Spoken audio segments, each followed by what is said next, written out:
Hello everyone, group theory मा हामीसँग next topic छ दैट इज क्वोशिएन्ट सबग्रुप. सबग्रुपमा हामीले सबग्रुप, नर्मल सबग्रुप हेर्यौं, कोसेट अफ सबग्रुप हेर्यौं. देन हामीसँग आज छ क्वोशिएन्ट सबग्रुप. क्वोशिएन्ट सबग्रुप भनेको के हो? फर्स्टमा यसको इम्पोर्टेन्ट टर्महरु हेरौं.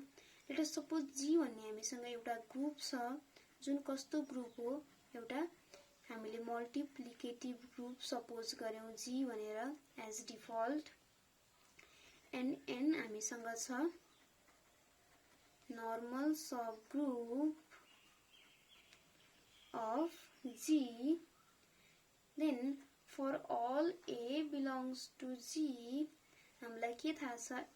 An is equal to Na हुन्छ. Right coset of N in G is equal to left coset of N in G. Already normal subgroup मा verify गरेको कुरा हो. And G मा कस्तो elements छ? Let us suppose G have elements कस्तो फर्ममा छ? Like A1, A2, A3. यदि G मा A1, A2, A3 किन्ना element हुन्छ, यस्तो kinds को elements हरु हुन्छ भने then यसमा right coset अब कस्तो हुन्छ? Right cosets of N in G कस्तो खालको हुन्छ भने Na1, Na2, Na3 फर्मको हुन्छ, जसले हामी right coset of N in G लाई हामी यसरी पनि के गरिन्छ? डिनोट गरिन्छ. Right coset of N in G. G by N is a set including all right cosets of N in G. Therefore, E belongs to G छ भने Ne belongs to G by N हुने भयो. or N belongs to G by N. यो G by N भनेको चाहिँ के हो भने कुनै डिभिजन त्यस्तो हैन. It's just a symbol for all right coset of N in G. set of all right coset of N in G. so यसलाई हामी के पनि भनिन्छ भने it is set of set पनि भनिन्छ. किनकि एभ्री राइट कोसेट को चाहिँ के हुन्छ? एउटा राइट कोसेट को एउटा सेट हुन्छ. n A1 लिँदाखेरिको एउटा सेट हुन्छ, A2 लिँदाको एउटा, A3 लिँदाखेरिको. यसरी हाम्रो के हुने भयो? all सेट को जुन सेट छ त्यो चाहिँ G by N भयो. so definition of quotient subgroup मा छ हामीसँग यसको definition.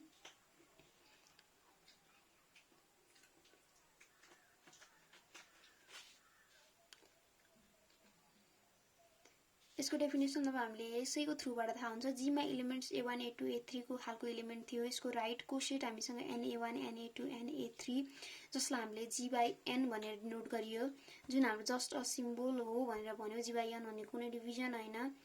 If E belongs to G छ भने Ne भनेको E को केसमा राइट कोसेट Ne हामीले के गर्थ्यौं भने कुनै A बिलोंग्स टु G छ भने Na belongs to G by N हुने भयो. यसरी every element. So definition of quotient subgroup ma cha, let G be a group and N be a normal subgroup of G. Then consider G by N is equal to Na. all A belongs to G. यसलाई चाहिँ हामीले के भन्यौ? set of all right coset of N in G. the set of all right coset of N in G. then define a binary operation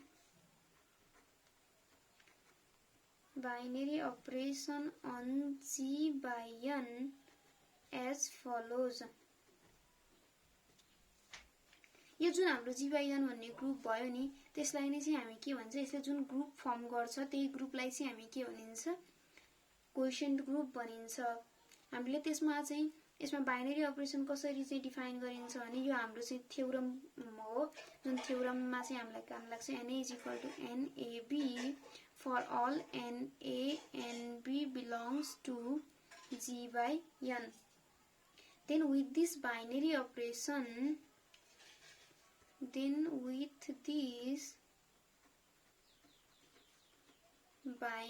operation, G by N forms a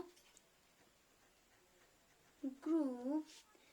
त्यही ग्रुपलाई हामी के भनिन्छ, this group is called quotient group or factor group पनि भनिन्छ।